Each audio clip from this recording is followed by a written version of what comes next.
The Nephilim, Anunnaki, and Olympian gods.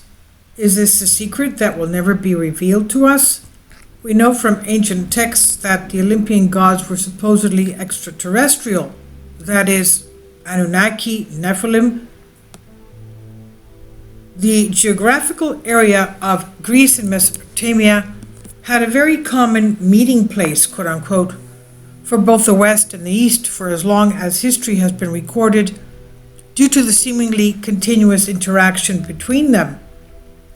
It should come as no surprise that cultural aspects were shared among themselves, although Sumerian influence in ancient Greece was rarely mentioned or analyzed in the main academic space, perhaps because it's simply not widely known. On the contrary, we encounter real glimpses of Greek thought and life in Sumerian society. However, there are several similarities and few differences between the pantheon of the Sumerians and the pantheon of the ancient Greeks and their Olympian gods. Kindly support my Patreon account since YouTube has again demonetized my YouTube channel. The daily posts are 5 videos daily, and they are totally different from what I have on my YouTube channel. Thank you so much for your support and that you find all my content so interesting. You'll find the Patreon account details in the description box below.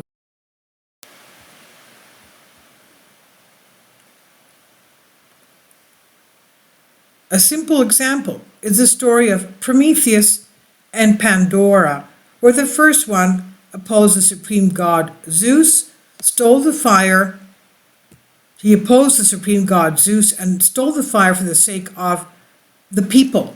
So Zeus created Pandora, who later opened the famous box that brought suffering to humanity. Then she closed it and only hope was left in it.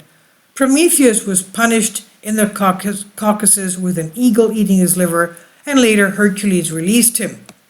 We find a similar story in the very important god Enki, with roles and stories that we see repeated with minor or major differences, but the essence remains the same.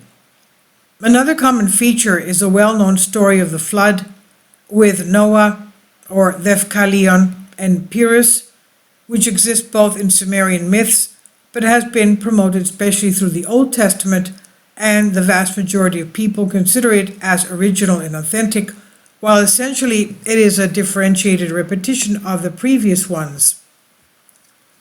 And we find similar analogies in the stories of the higher gods, both in their family tree and in other cases, or even in their way of life, with other protagonists and other names, but with many in common.